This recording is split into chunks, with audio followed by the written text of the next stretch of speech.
Hello, everyone. I'm so excited to have with me Jennifer Jukanovich, who is the co-author of the wonderful book that I read in one sitting, The Culturally Conscious Board, Setting the Boardroom Table for Impact. She and I have worked together. We are former colleagues. I was a board trustee, and she was one of the executive leaders reporting to the board. But beyond that, we have a lot of things in common, including our faith. And I'm super excited to have her share more about this book that was just released this week. But Jennifer brings nearly 3 decades of domestic and international nonprofit leadership and board experience to her role as a managing partner of Ambactus Global Solutions. Again, she's the co-author of the Culturally Conscious Board. She has served in nonprofits and with diverse clients throughout the United States and Africa. She serves as a coach and faculty for the MJ Murdock Charitable Trust. And we'll talk a little bit more about that and their role in this book. Jennifer has also served as a vice president for student life, and she has a Ph.D. In global leadership and change from Pepperdine University, a master's in theology from Fuller Theological Seminary, and a BA in political studies from Gordon College. So we actually have the same degree. I have a double major, political studies and French. So that's very That one. interesting. Huh? I didn't realize that. That's wonderful. Yeah. So And then we thought who were your professors? Tim Sherritt's, Yeah, uh, probably one of my favorite. hmm Mhm. and Did you have Dr. Harper? mhm, as well. Yeah, they were both wonderful. I was actually an education major for 4 years, but that's a longer story. But I ended up with the political studies. Couldn't do my student teaching my senior year, and so I never got that education degree as well. Okay. Well, I started off as a biblical studies major, and then my mom was like, "That's nice. I know you love the Lord." My mom and dad, faithful believers. She's like, "I know you love the Lord, but you got to make money after college." So so she steered me in the way of political studies and then law school. But anyway, so we have a great deal in common in terms of our backgrounds. So I'm really excited for this conversation about the culturally conscious board. So the audience and viewers will learn a little bit more about your background. Of course, your bio is going to be a link to this interview. But can you share a little bit more about yourself? I know you talk about your background a little bit and that of the co-author, Russell West, Dr. Russell West in the book, but can you share a little bit about yourself? Sure. So it's first of all just wonderful to be here with you and just to have this conversation. I have admired you and your work for years, so I'm quite honored to be here. Uh, and we met through Gordon College for sure.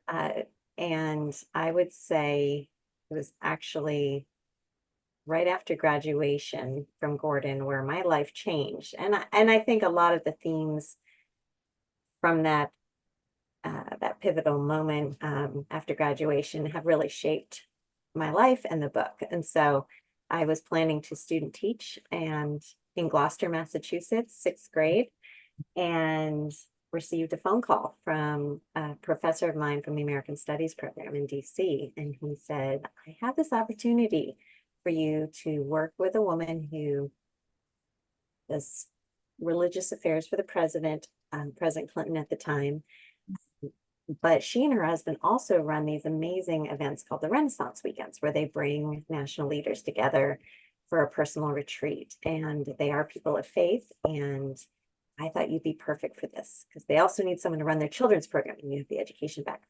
So that decision actually was really influential because from the laters, I saw how they used hospitality to bring together conservatives, liberals, across the political spectrum. And we thought there was polarization then. Yeah. um, and and then I watched her as she navigated just working for the president, on religious issues. And so that season of my life really set the trajectory. So I started a nonprofit. Actually, after that, I asked the leaders if I could have their blessing to use their leaders, learning from leaders philosophy to help my generation come together across deep differences, but I wanted to do it within the context of believers. And so I, with my husband's support, started the Vine, and we convened national and regional gatherings for it's about 7, 8 years, uh, just kind of doing that on the side, but just having a heart to bring people together. Mhm. And and then continued working in the nonprofit world, and moved to the inner city in Seattle, and that shaped us deeply. And then after almost a decade there, we moved to Rwanda and Mhm. started a management consulting and private equity firm there. And I was personally very involved with orphan care issues at the time. My children our family's been formed through adoption, and we received our third child in Rwanda. Mhm. And so that was also very formative in my life. And then we were in Rwanda for several years, and I had started a women's business at the time, and uh, got a call from our alma mater asking if I'd come serve in student life. And I was kind of surprised, I won't lie. I had done some work for the Council for Christian Colleges and Universities, but I remember thinking, this is kind of out of the blue. But the former VP for Student Life said, I just see your love of hospitality, your engagement in urban issues, international issues, politics, fundraising. I feel like you could really serve our college at this moment. So we moved back to the United States, and I started working at Gordon, and just loved my role there, and felt like such a privilege to serve. And then left after 6 years and started my PhD in global leadership and change, just really wanting to help organizations better understand what it means to lead in a increasingly diverse and complex world. And Yeah. so how do we, and so I wanted to study.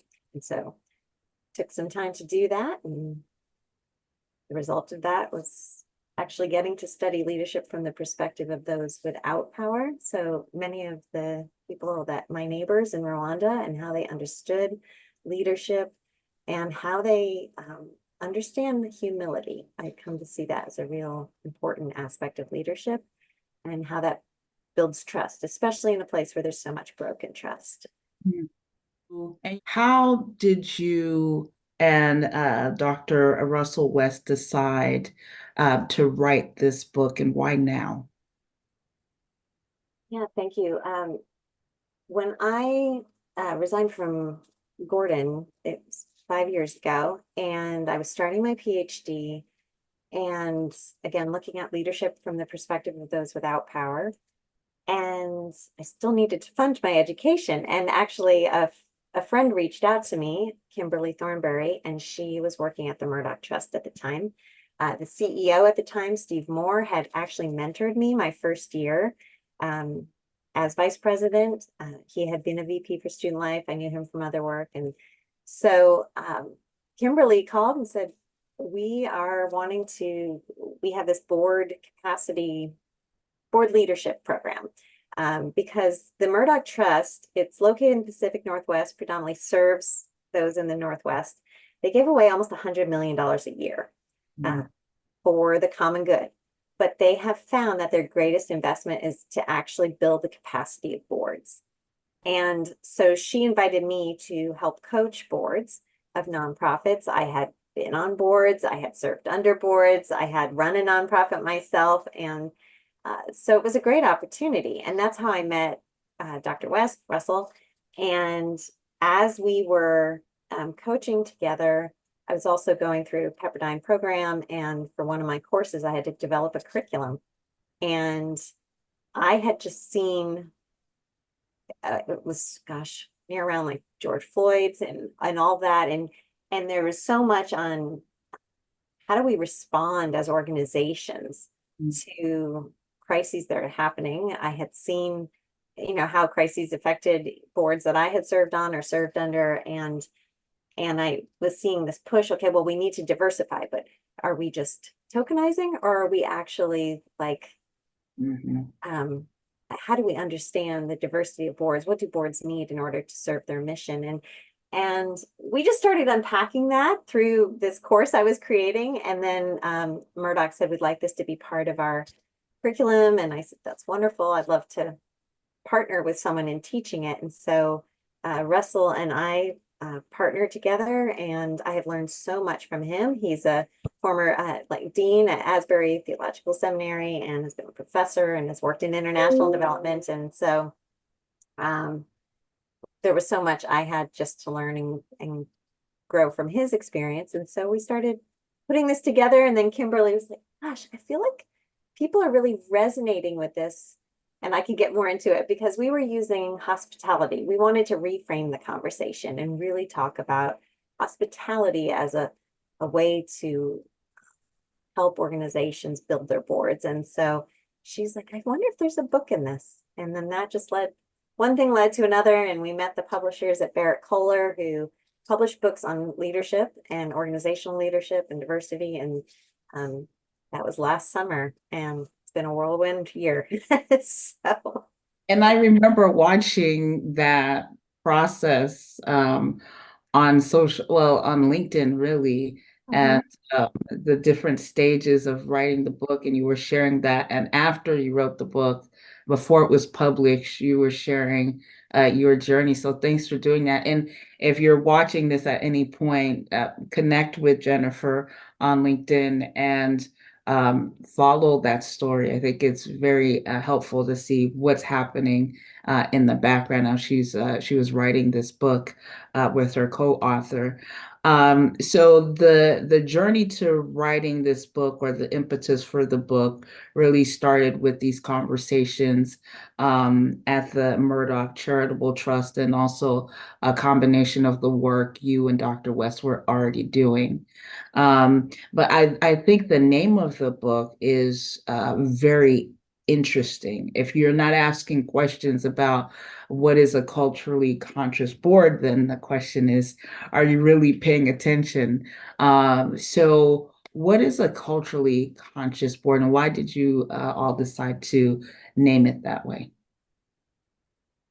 Well, the more we got into it, the more we coached with different boards. And we saw organizations, small and large, in many different industries.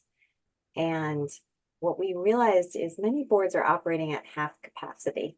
Mhm. They are, their most important job is to make decisions that steward the mission. And yet oftentimes they're making that at half capacity because they're not even cognizant or conscious of the culture in which those decisions are being made. Mhm. And so we say that a culturally conscious board is one that is taking into consideration the culture of its board and also its stakeholders and the environment in which it finds itself. And then it's aware of its own culture, and it's aware of the blindfolds that it may have that prohibit it from seeing where some of their culture is becoming a liability rather than an asset, if that makes sense. And we want to see culture be an asset to a board. And so we wanted to just raise awareness and help boards think about what are the ways in which we are doing the work. We may say we're doing it one way, but how are things really happening? Mhm. And we believe it's actually requires a different posture when you come to the boardroom table in order to become more conscious of how you're really making decisions at the table. Mhm. And when you start the book, you talk about the need for individual assessment, because every board member comes to the board table with their own background. I love in the book that you talk about your background, which was like, oh, that's so interesting. And I won't share because go out and buy the book. Uh, and Dr. West shares about his background as well. But we as board members, and I've served for the benefit of viewers, I've served on several boards, um, and mostly nonprofit boards, and also a college board, and in advisory positions as well. Um, but I love that in the book you use these characters to really tell the story of what it feels like to join a board, and the sometimes the insecurities that we experience, and the questions that we have, and the rules that are not always clear, but they've been embedded in the norms of how the board operates. Um, and so I love that you do that in the book. Um, but the culturally conscious board starts with the individual. Can you talk a little bit about that? Yeah, we actually wanted to,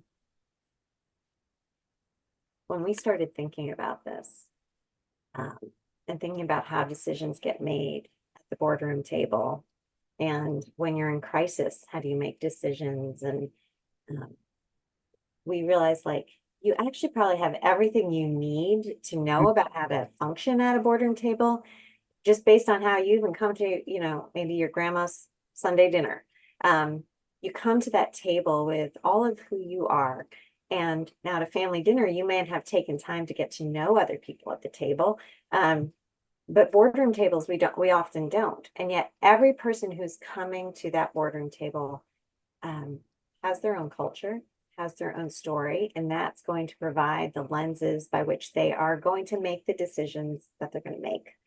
That it's ultimately supposed to be about the mission that you're serving, not Mhm. about your own personal agenda, but we rarely take time to really know one another, and we rarely take the time to do the inner work, or we don't think about doing the inner work before you come to a boardroom table. But when you know, there was a board I was serving on, and it was actually very predominantly Latino led. Mhm. And that was a whole different culture, a community. Um, and I realized I had some blindfolds to that community that and even some pre, like judgments that I had that I wasn't aware of until I was sitting at the table. And so, um, getting to know in order to other board members, in order to build trust with them, in order for them to trust me, for me to trust them, that takes work. And so we say the inner work is actually about humility, uh, Mhm. having a posture of humility, which I I think is so important. I mean, Jim Collins kind of made humility famous when he was talking about like great leaders have humility and ambition, but the ambition is not for themselves, right? The ambition is for the cause. Mhm. But the humility is recognizing you're part of something greater than yourself. You recognize who you are. So it's not like, false humility or self-deprecation. It's actually a strong confidence in knowing who you are, but then recognizing that your self-perception and your understanding of issues is limited by yourself. And so you need the perspective of others in order to help you make better decisions. And so that's the inner work that we're talking about, is really what does it mean to come with a posture of humility and knowing yourself and knowing others, and all in service to that greater mission.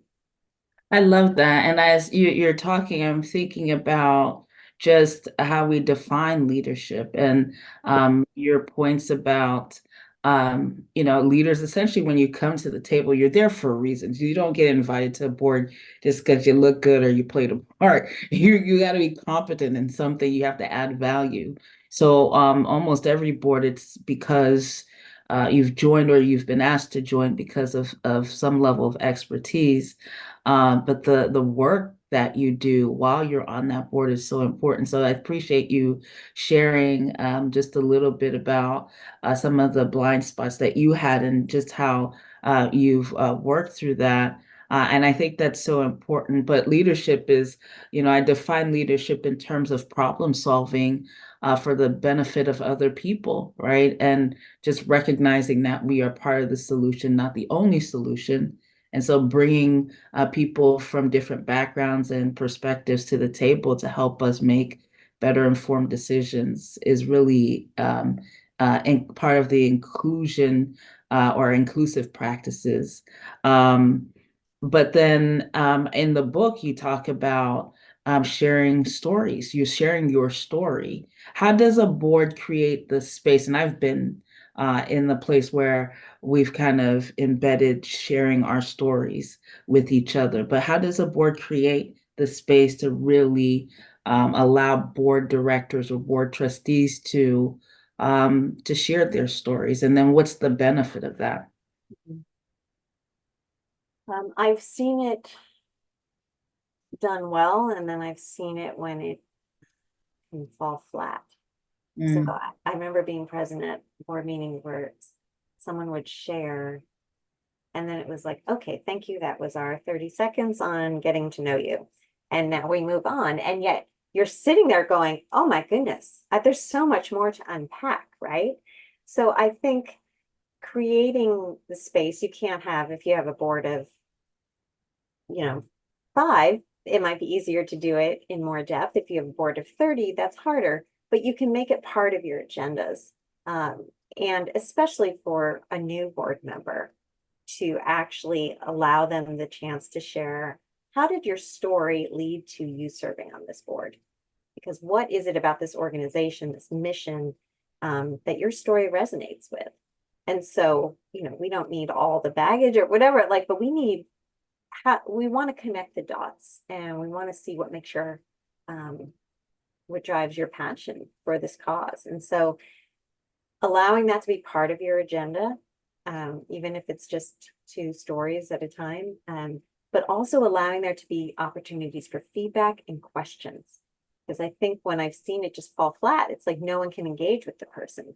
But mm, when you have an opportunity for people to reflect back what they've heard, that that creates trust as well. Otherwise, the person can feel very like, wow, I've just been in the hot seat and now we're moving on to the next agenda item. mhm, But also just in those informal times as a board, in terms of retreats, I think board retreats are super important. Taking the time to invest in the board is really important beyond just the tasks that have to be done. And so I'm a big believer in board retreats, but people's time is busy. I understand that. But if you make it as part of what a board member assents to when they say, I'm going to be a part of this board, and you're saying, well, as part of our board culture, we want to take time to build trust with one another, to get to know one another. And so we have a board retreat once a year. And then that that's what you're getting into. So mm. making it very clear from the beginning, I think, is helpful. And I think so I think about the orientation process and the onboarding process for board members. While that's not the focus of the book, there's certainly some opportunities to really help individuals who are joining boards understand the board culture, understand the organizational mission a little bit better. Any thoughts on that? Yeah, and this is why we use story, right? We had wanted, both of us are storytellers. It can drive my children crazy sometimes, but I believe people learn through story. And Russell actually kind of one morning, we were talking about having a story, and then all of a sudden he was like, meet Crystal. She's a new board member. It just came to him. And so um, we we track this new board member's experience through our book, The Culturally Conscious Board, um, and because that orientation is so important. And some boards do it well, and some boards don't. But I think that onboarding of not only here are the bylaws and the policies, but here are the ways in which we make decisions. If there's an executive committee, just be upfront. This is how the executive committee functions. If there are almost having like a set of questions about the culture, that would be important for a new board member to understand in terms of okay, decision making and conflict. How do you handle conflict? How do you receive feedback to decisions that have been made? Do we speak with one voice? If we don't all agree, how do we handle that in public? Those are all really important things because a board is supposed to speak with a unified voice. Mhm. That is really important. How do we engage with staff? All of that feeds into the board culture, and that's important to discuss in an orientation. But again, many times boards don't even realize what their own culture is. So then I think it's important for the chair to even check back in with a new board member. Okay, you've been here for 3 months. Now what questions do you have about the board? Because the new person is going to see things in a totally different way. Yes. Yeah.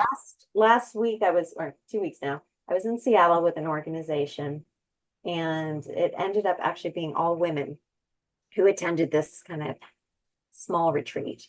And I was with their board, and there were 2 new board members there, three new board members. And they were asking some good questions, and we were actually talking about board culture, and the chair was saying, well, there was concern about feedback, like, do we really have participatory feedback? And the chair was, well, of course, and we want to hear every idea and all this. And this new board member said, well, it's interesting because my perspective has been like, we bring something up and then it's, well, we've done that, we've tried that, Yeah. didn't work. Yeah. And so suddenly, as Russell and I talk about, there are things that are mentionable on top of the table, and then there are those unmentionable things that are off the table. So suddenly we were bringing those unmentionable things to the table and saying, okay, let's have an honest conversation about this.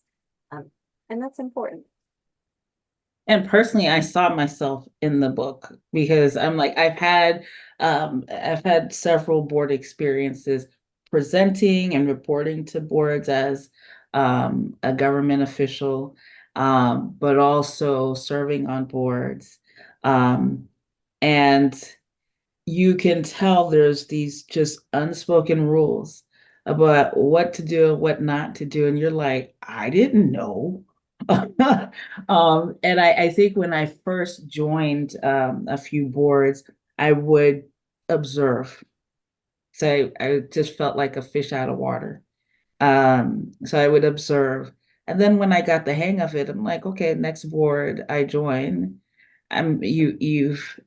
I've been recruited for my expertise. I'm going to speak up because I think of it in terms of stewardship. Yes. And so, but sometimes you're speaking up as that board member, and there's a part of the book that uses a scenario like that, but I was just like, yeah, that's me. But can you just maybe talk about the attributes of a conscious board versus an unconscious board?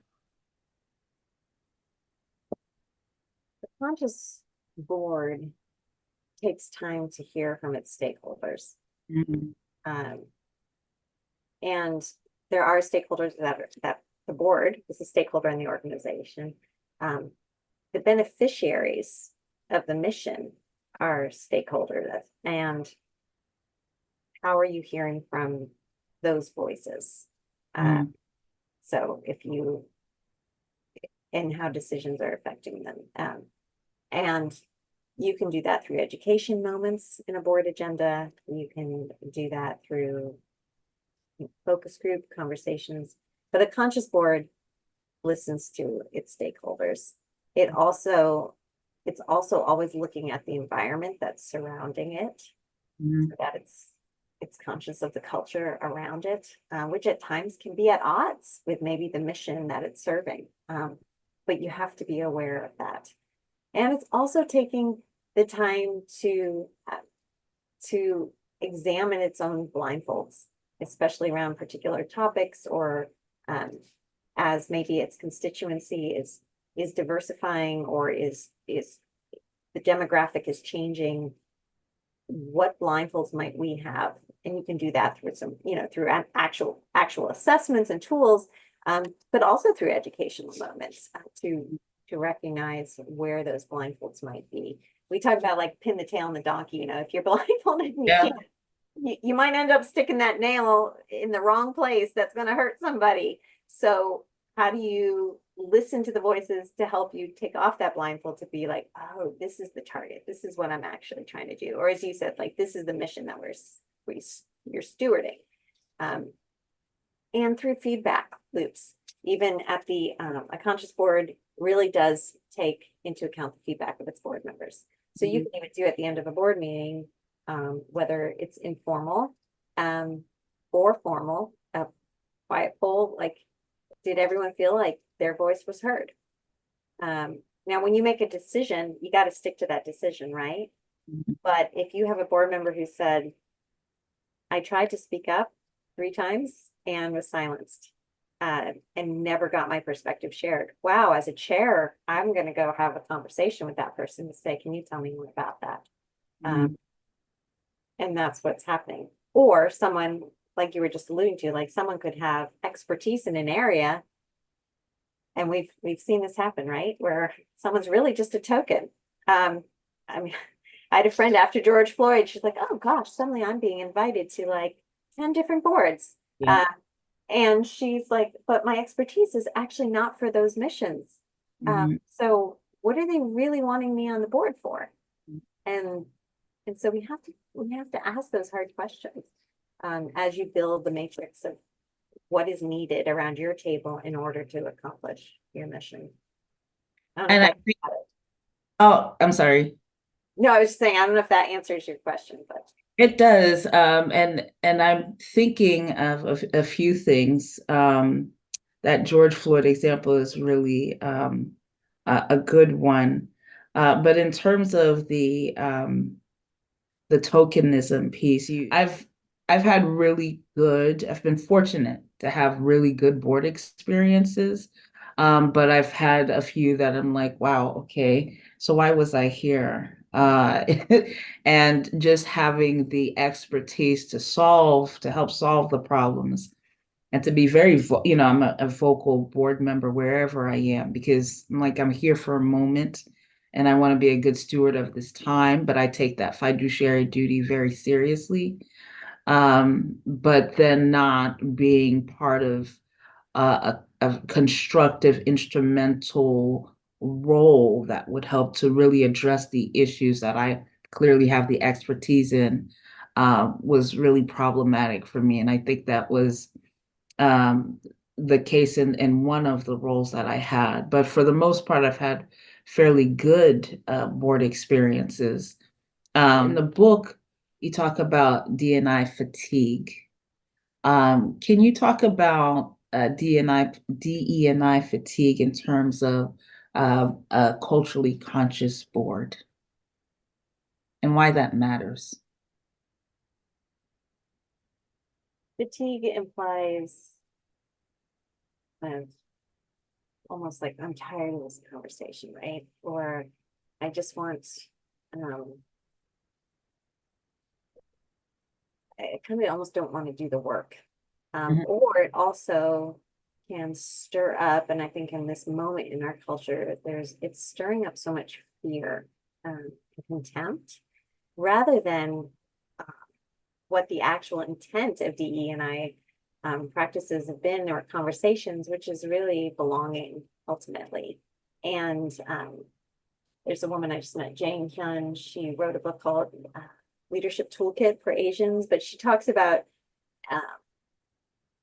the belonging is really like, am I seen and do I feel connected? Am I supported? Am I proud? Not in necessarily how pride is used but pride in terms of I'm more than just a cog in the wheel. I actually have something to contribute to the mission of this organization.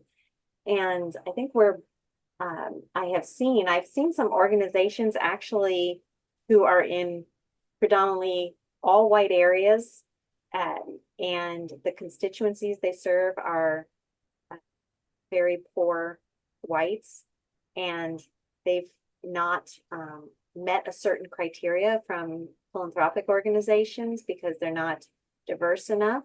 And yet what they need to serve their mission, maybe that diversity is reflected differently than just some kind of, the pigments of your skin. So it's,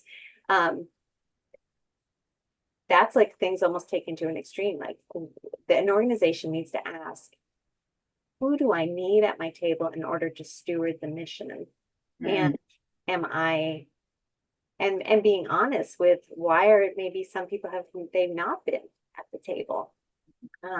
I worked with one organization that was actually very demographically diverse, and in a sense prided itself on it, but it actually had people in the wrong positions of power, like at the table. And they realized that because they did the honest work. I think they were very humble in terms of saying, are we structured in the way that is serving the mission? And so they did not become fatigued. They did the hard work, and they moved like the treasurer to the chair, and the chair went to become an advisor on a different task, because we are not just one thing, right? We're not just one check mark.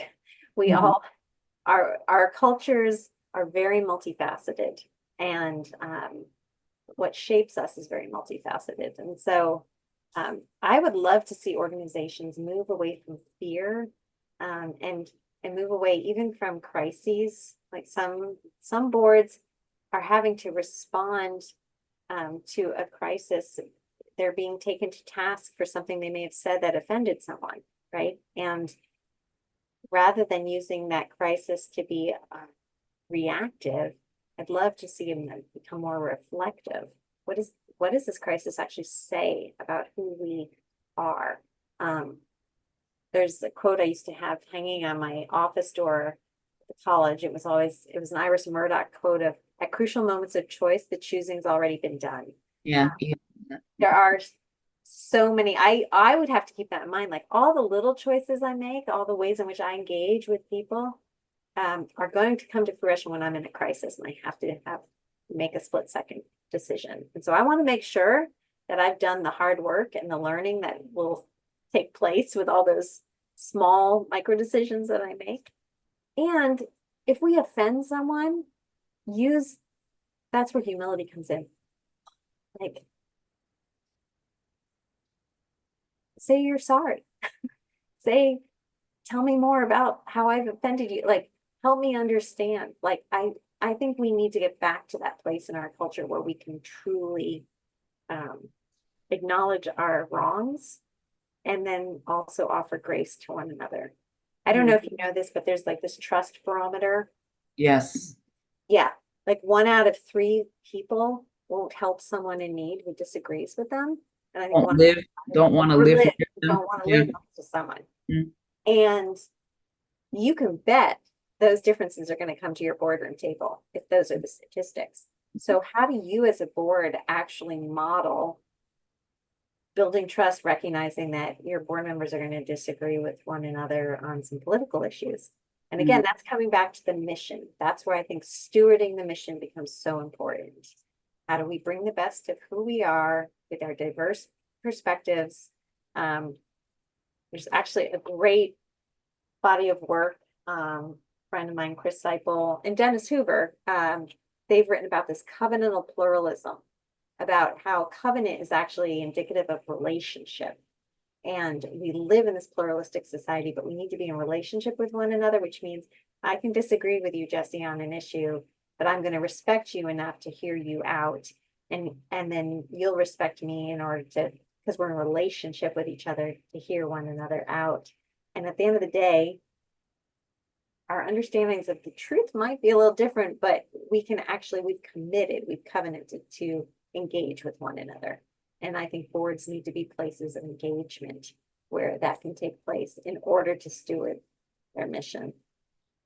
So if I hear you clearly, it sounds like, and you talk about polarization in the book, but it sounds like leveraging D&I in terms of appreciating differences and diverse backgrounds and perspectives, and not gatekeeping, which you talk about in the book being a huge issue to really maintain status quo, but you miss out on so much as well, because You don't want there to be conflict. Well, conflict, as we know, as people who do leadership work, is really important. It actually is healthy if it's managed and engaged in a healthy way.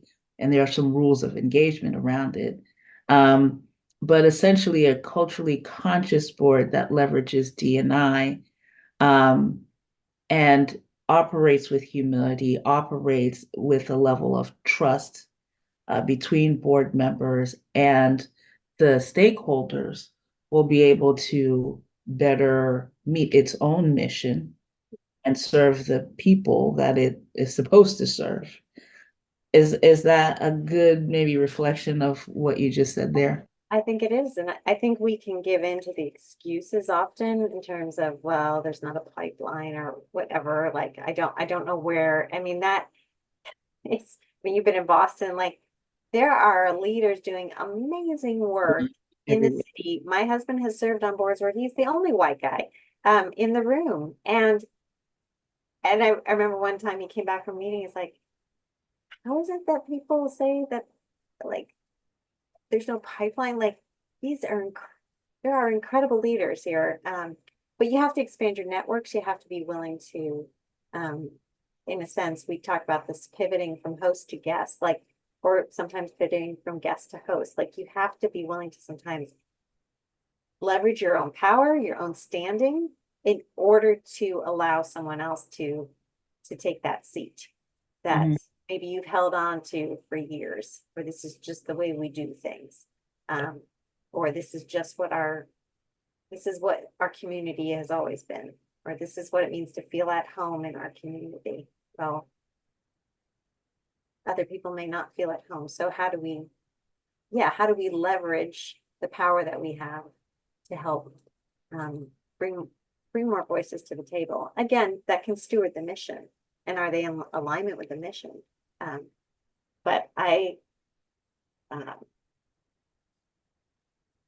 Alignment with the mission, but also the sensitivity and appreciation for what the stakeholders, the recipients of the services or products, whatever it is, the recipient, what they actually need as well. Because if you don't have people at the board level who are culturally conscious, right, there's going to always be a disconnect, and that trust factor that you talk about in the book is going to be broken.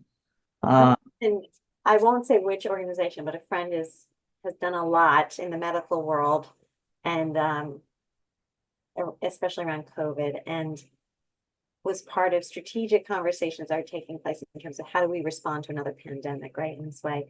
And yet, and it was held in a Western country, again, good intentions, good, like we're going to bring a board together that will help meet the next pandemic and crisis.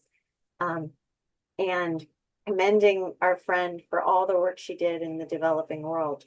And yet no one from the countries most impacted by that could be at the table. Guess why? They couldn't get visas.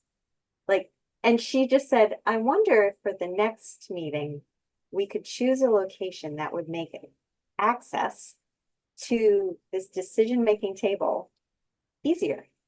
I mean, it's like, again, that's a blindfold, right? Who would have thought? Because we're so used to, we can get visas anywhere.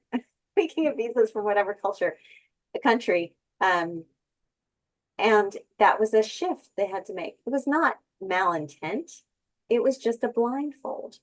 And she only knew it because of having been working with doctors in those countries who were responding to the crisis in amazing ways, and just knowing what it took when they tried to come and see her. So sometimes it's just, again, you know what you don't know what you don't know. So allowing ourselves to, again, have the humility to say, I don't know everything, and I need that other perspective in order to help steward this mission is so important. and creating that space to hear those stories. And there's no such thing as a perfect board, but getting to the point of taking those blindfolds off, it takes time, right? And one of the things you talk about in the book is humility. Humility being the secret sauce to becoming a board a culturally conscious board. Can you talk about that a little bit more? Yeah, I mean, I think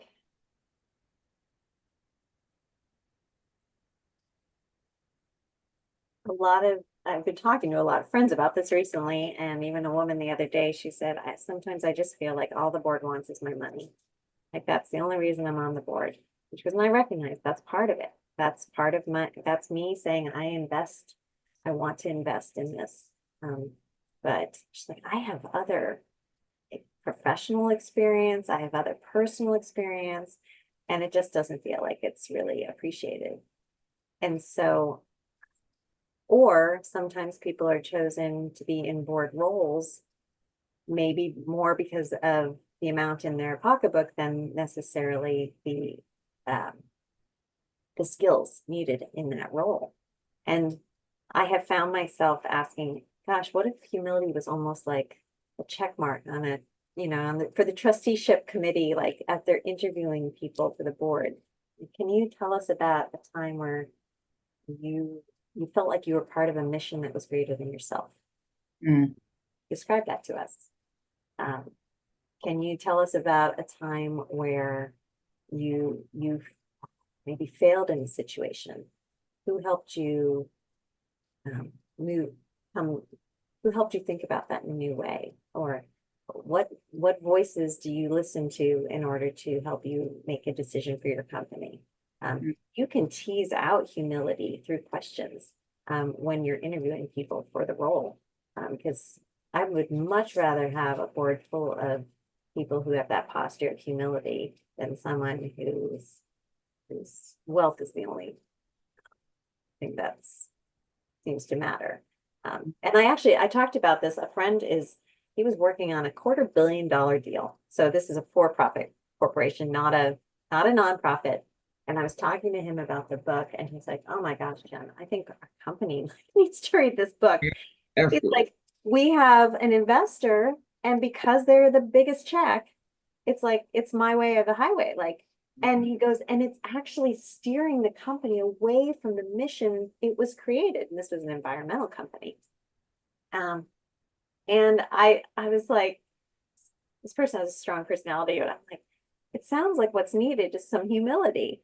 And he's like, kind of like, well, humility it's meekness. It's like, we're not about that. I'm actually, everything you've told me is actually humility. You understand what the mission is. You understand you're part of a greater cause. This isn't just, of course, it's about profit, but it's also about stewarding the environment. And so you know who you are. So now how do you have that tough conversation with that person? So it was a really rich conversation, but I think that posture is so important and isn't talked about enough. Mhm. And just going back to the individual, not in terms of the board members, but in terms of CEOs, at the beginning of the book, you talk about narcissism as being just the number of CEOs who are narcissists leading organizations. And I'm going to flip this a little bit and talk about, okay, humility in terms of the the CEO, right? How does a board work around a CEO who happens to be a narcissist and also stay on mission? Right. Well, we talk in the book about trust building practices, Yeah. and one of those is accountability and transparency. And so this is why I think it's super important. I mean, the board's number one, yes, they have fiduciary responsibility. They are stewarding the mission of the organization. They have been entrusted with that. And the greatest power they have is to hire or fire the CEO, right? So they need to pay attention to the kind of person that they want. And I'm blanking on the statistic. I think I put it in the book, but in terms of the rise of narcissism and in positions of power in nonprofits in particular, boards, we can be drawn to a charismatic individual. We can be drawn to that kind of, big man leadership theory style.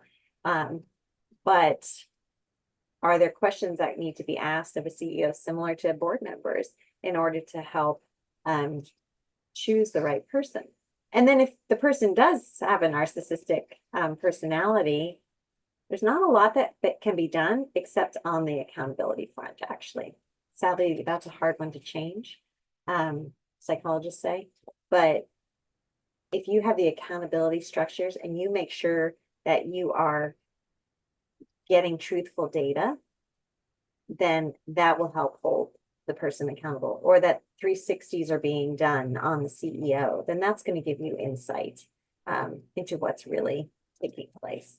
So board members have to ask really hard questions, and they have to make sure that there are practices in place that allow for accountability and transparency. So a conscious board is humble, is inclusive, but is also accountable. Mhm. And I think that's really important. I've seen when that doesn't happen, and I've also seen when it does happen. One of the boards that I sat on, was with the board for about 6 years, and the only reason why I stepped down is because I was relocating, and they met so often that it just wouldn't be feasible for me to continue. But the accountability piece is so important, and I was actually trying to find the exact area where you talked about the narcissism or the narcissistic CEO. But if you have a board that is not conscious and has blindfolds, some of them are willful ignorance, right? But if they do have the blindfolds on, and they do have a challenging CEO or other challenging board directors or board trustees, what does that look like for the stakeholders then?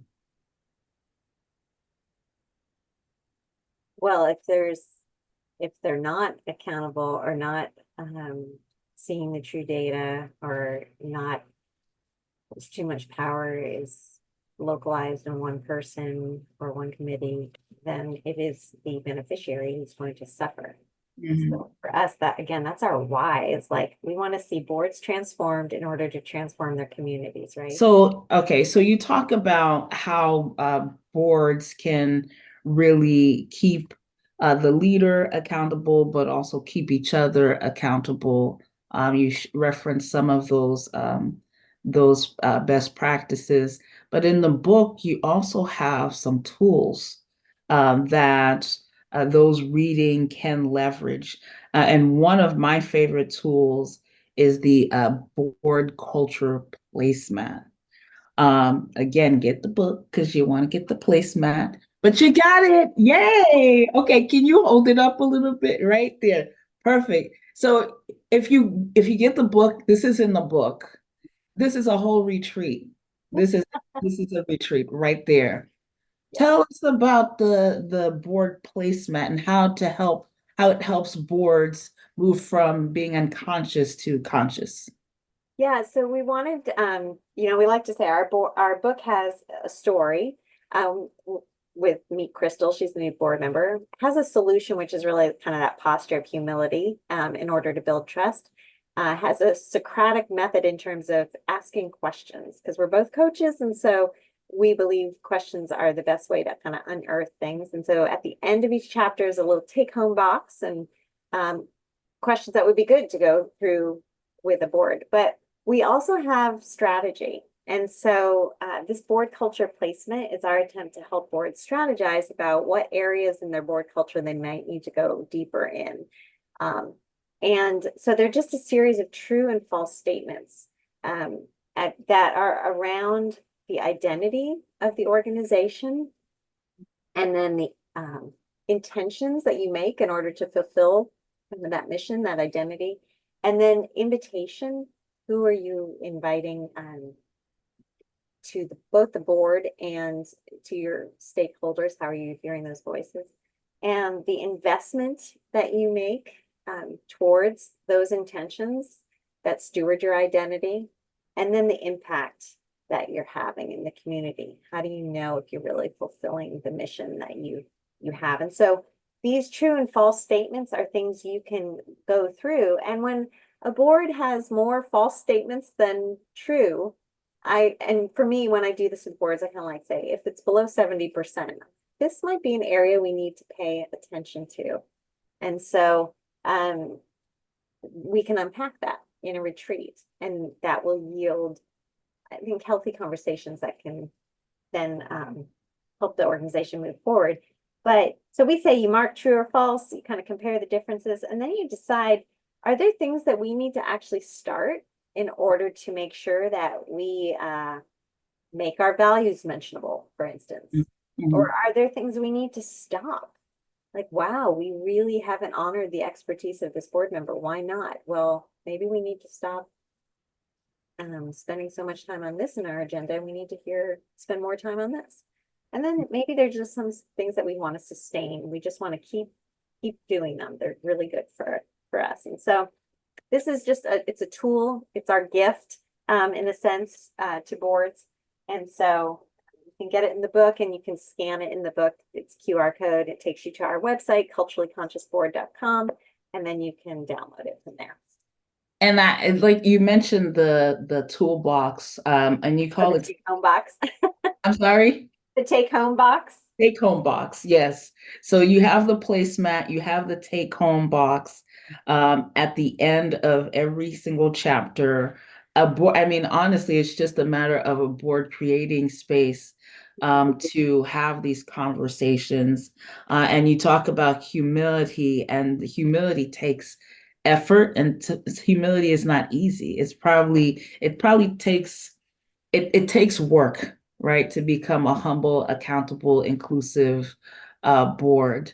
But you've given them the tools and the just some of the really a blueprint on how to do it, which is what I think is so good about this book. It helps you to understand what how to move from unconscious to conscious, but also how to the practical steps to actually getting there, and then having the tools to do it on your own as a board, or you can hire Jennifer and her team to do it, which I actually would recommend, because it just helps to have someone facilitate that. One of the things I find about being on boards is that while you want to do this good work that you're talking about, and it benefits the board in terms of the individual board experience, but the collective experience, and also the mission, supporting the mission, and then the stakeholders who benefit from that. Um, I find that sometimes board books are super packed with information and reports, and you're trying to consume in some cases hundreds of pages in a short period of time, and you're meeting for a few weeks, and not few weeks. I'm sorry, you're meeting for a few days, and there's so many decisions that have to be made. How do you? So first of all, can you comment on that and how that affects the ability to be a conscious board? And then how do we change that? Is there a way to change that a bit to create space to become more of a conscious board? One of the best practices that some of my other colleagues at the Murdock Trust, who teach different components of it, but they often talk about um, that agendas are so important. Agendas reflect the culture of an organization in more ways than one. And so are your agendas just kind of the tyranny of the urgent, or are they formulated around more future oriented? Future oriented in terms of understanding the culture around that's pushing into, putting pressure on the organization, understanding the culture of the organization and how employees are doing, and how they feel about their work, their own sense of belonging in their work. So taking the time to have, we always say, like, if you can have 70 to 80% actually being future oriented in your board meetings, and then people are like, well, there's no way we can do that. But I don't know about you. I've been to a lot of board meetings where I get the full report, like in all these different categories. And then there are staff who repeat the report, basically, when you get there. Yeah. And this is, I think, a culture shift for some, but you need to expect that your board members have read the reports ahead of time. Mhm. And that when that staff person comes, the nature of that conversation is in response to it, questions, so that they can kind of peel back the layers. It is not to just regurgitate the information. And so that can sometimes be a shift. And I'm convicted of it myself. I have a board meeting Saturday, and I'm like, I need to make sure I have thoroughly read the material so I have questions. But to not go in expecting that it's just going to be the reports read to me again. So you can carve out time in your agendas to make sure that the most important things are discussed. I would also be cautious. Yeah, I have seen where too much information is used to hide some of the actually decisions that need to be made. And that's a job for the chair and to work with the ED. The chair is going to work with the ED or the CEO on the agendas for your board meetings. And so again, I think a good chair is also soliciting feedback, like what was helpful from this meeting? What do you wish we had heard more about? Because then they can help formulate the future agendas. Mhm. And I think one of the other things you talk about in the book that I think is helpful is just making space to hear from the stakeholders about their experience, which helps to inform the board on how one it manages its work, but also the decisions that it makes. Can you share a little bit more? I just think that's so important. I mean, you had asked about Rwanda before, and COVID flipped many organizations upside down. And one of my husband was on the board of this oils company, and um, it involved like 2,000 farmers. And suddenly, the big buyer, a very well-known brand, was, nothing was being shipped. The ships were closed, weren't even traveling. So you couldn't even get the oil to where it needed to go. And so these are farmers living on very little. And the question before the board became, after several months of trying to just meet the needs, like just taking care of their employees, but like, there was some push to be like, well, just be a charity, kind of, it's Africa anyway, right? Like, oh, get that. And then it was, but what's our mission? Our mission was actually to create a sustainable business. So what do we need to do? And so they actually, I mean, they went to the farmers, like listening to their stakeholders, like, here are the choices before us. Well, the desire of farmers was to have work that would be 10 years long, not if they dumped all this money now, then the business wouldn't exist most likely. And so what it required was the hard decision to actually say, we're closing down the business for now. But when we can start it back up, we believe it will be more sustainable. And that was a hard decision for a board to make, but they solicited the feedback, and what the farmers wanted was the long-term sustainability. And so that's what they did. It is up and running. It's been running, and it's doing well, and the value chains are flowing, and they were able to rehire those farmers who used their own ingenuity and found other things to do in that time. But that to me was just an example of asking, what's our mission? How do we hear from the stakeholders who are most impacted by the decisions we make in this time? And that's not just for the profits, it's actually to honor these people we're serving. And I love that example. And as I think about it, I think about one of the things you share in the book.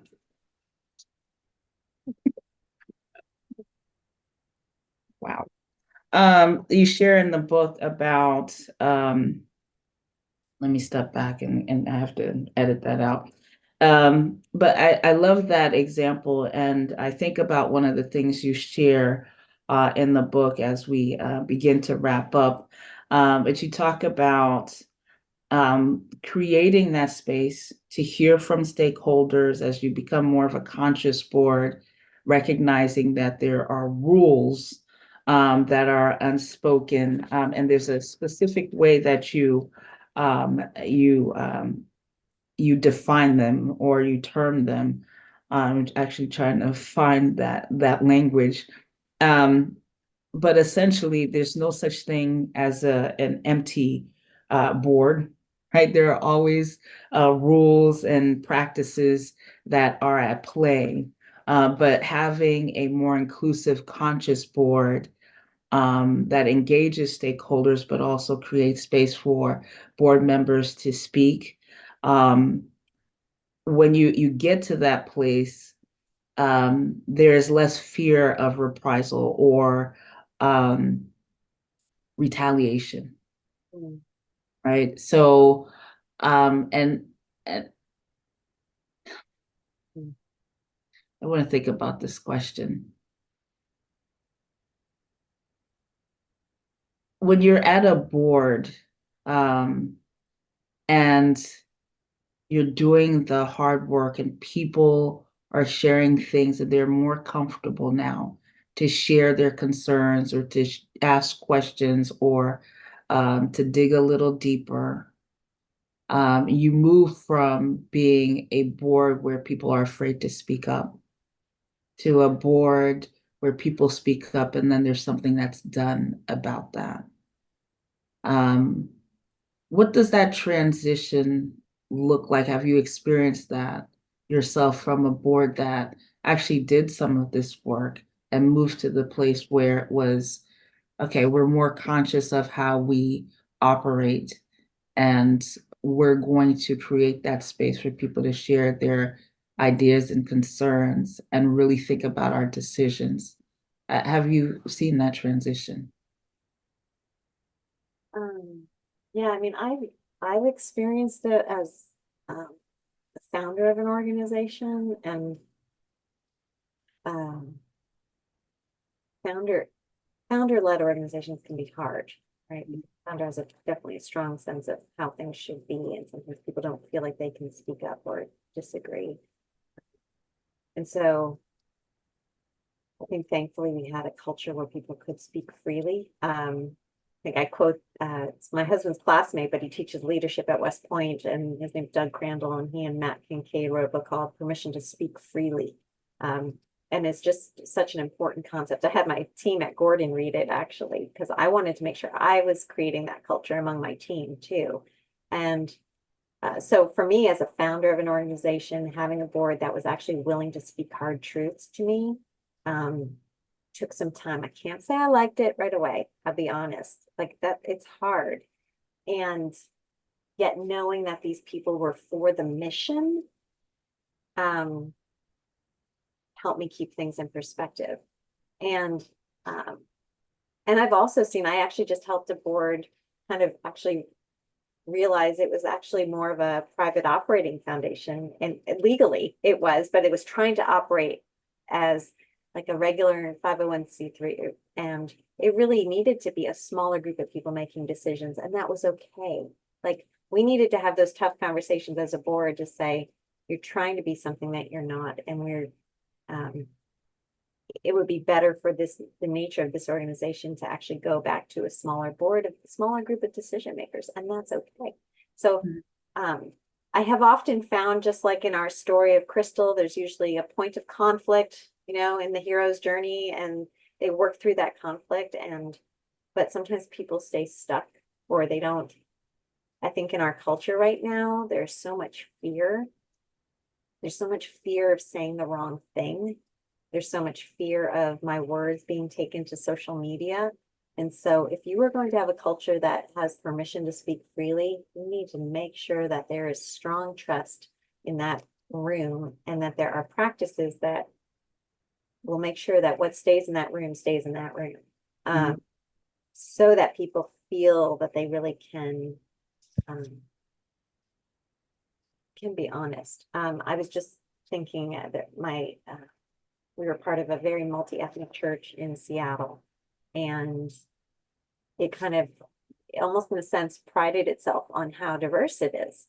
And yet then we started having hard conversations about how are the decisions actually made about worship? Is it more like we're just saying we're diverse, or are we really hearing the voices of those we're serving, and what's the board's role in that? And um, the board at the time recognized there was some tension kind of simmering in the community. And so they themselves read a book together that kind of unearthed. That's another great tool, actually. Read a book together. They read a book together that unearthed some of these deeper issues. And wow, some of those conversations got very intense. And it was more even how people made decisions. One Yeah. woman, her community, decisions are made like over a cup of coffee at the diner. Like they're not made in a 10-page treatise on what you think about it. But for another person, that's how they process information. And so coming to the table and hashing that out and then staying at the table is super important. But I won't lie, there are times when you might realize that the culture is not going to change and you may have to just leave. And that's okay. That's okay too. Mm-hmm. Yeah, some of the decisions, as you reference in the book, are made in the parking lot. And it's like, wait a second, am I not on this board to help make these decisions? But I think it's so important that everybody gets this book. And this is one of the books everyone wants to read. If you're a board leader, board director, board chair, board trust, doesn't matter, you're a CEO. I think this is a book that the board could probably go through together and really take the time to have these hard conversations. I think this is going to be such a tremendous help to organizations that really want to do the hard work and have the hard conversations. So I appreciate you being here and also sharing more about this book. I have so many more questions to ask you, but I feel like if I go into the questions, I will already have shared more about the book. But I want people to go and get it. If you know me, I do not plug books and I don't plug people unless I absolutely know them and believe in their work and believe in what they've written. So I would encourage you all, if you know my work and you know my reputation, you know this is a good book. So go ahead and get it. Any final thoughts about becoming a culturally conscious board? Anything that we may not have touched on that you think you would want to touch on even at this point? I think just that our hearts are to see organizations, nonprofits, and these social transformation sectors of our society thriving. And we want them operating at full capacity. And so don't let your culture hinder that good work. There are too many people and causes dependent on humble and wise and decision making that a board does. And so our hope is that this board will be a part of your own personal transformation and then transform your board in order to transform your communities. And so that's our hope. So check out culturallyconsciousboard.com. And Jessie, I wish more organizations had board members like you. So thank you so much for having me. And we can continue the conversation next time you're in Boston.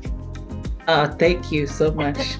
And again, Culturally Conscious Boards with Dr. Jennifer Jukanovich. Did I do good? And Dr. Russell West. Thank you so much, Jennifer.